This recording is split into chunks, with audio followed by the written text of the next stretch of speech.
नमस्ते, मैं अंकिता चौधरी स्वागत करती हूँ आपका आपके इस प्यारे से और छोटे से परिवार में। आज हम लोग हिंदी साहित्य के महान विभूति जयशंकर प्रसाद जी का जीवन परिचय याद करने वाले हैं।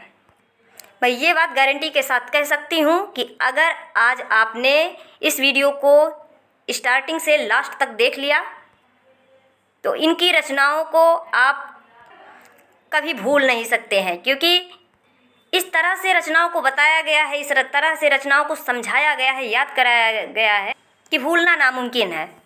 तो प्रारंभ करते हैं इनका परिचय। जयशंकर प्रसाद जी का जन्म 1889 ईस्वी में उत्तर प्रदेश के वाराणसी में हुआ था।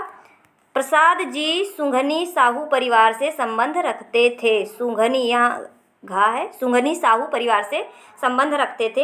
इनके पिता का नाम देवी प्रसाद तथा माता जी का नाम मुन्नी देवी था। हिंदी साहित्य में इनका महत्वपूर्ण स्थान है। बहुत कम समय में ही इनका देहांत 1937 ईस्वी में हो गया। इनकी प्रमुख रचनाएं निम्नलिखित हैं। चलिए देख लेते हैं इनकी रचनाओं को। सबसे पहले नाटक, इनके नाटक को देख लेते हैं। इनके नाटकों का क्रम भी यही है जो हमने लिखा है। सबसे पहले तो एक सज्जन व्यक्ति हैं, वो हाथ जोड़ करके खड़े हो जाते हैं। फिर वो क्या कहते हैं? कल्याणी करुणालय प्रायश्चित राजश्री विशाख अजात शत्रु जन्मेजय का नाग यज्ञ 26 कामना स्कंद एक घूट में है चंद्र ध्रुव स्वामिनी 33 ध्रुव स्वामिनी। इन सारे नाटकों का प्रकाशन भी इसी क्रम में हुआ है जिस क्रम में यह लिखा गया है। आप सज्जन के बाद देखिए कल्याणी के आगे परिणय, कल्याणी परिणय एक ही रचना है।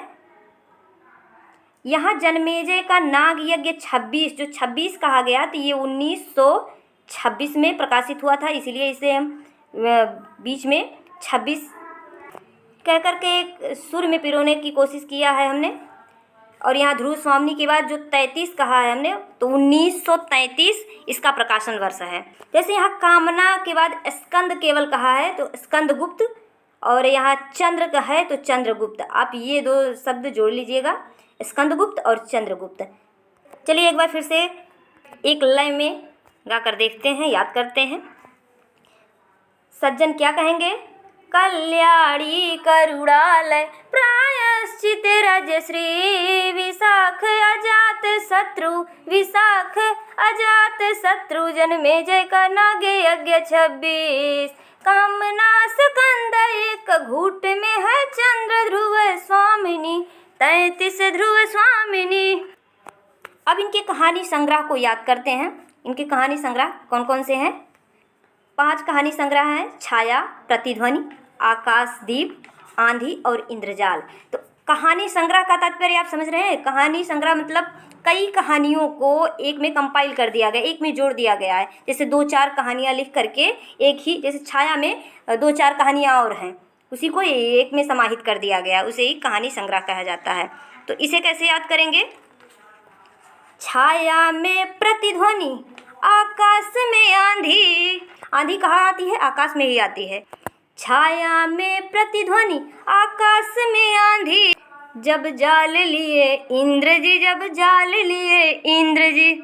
आप जीएस में पढ़ते होंगे कि झंझावत, तूफान, इन सब का देवता किसे माना गया है? तो इंद्र जी को माना गया है। बारिश का देवता, जल का देवता, तूफान का देवता इंद्र जी को माना गया है। तो इसीलिए आप ऐसे याद कर सकते हैं कि छाया में प्रतिध्वनि आकाश में आंधी, छाया में प्रतिध्वनि आकाश में आंधी, जब जाल लिए इंद्र जी।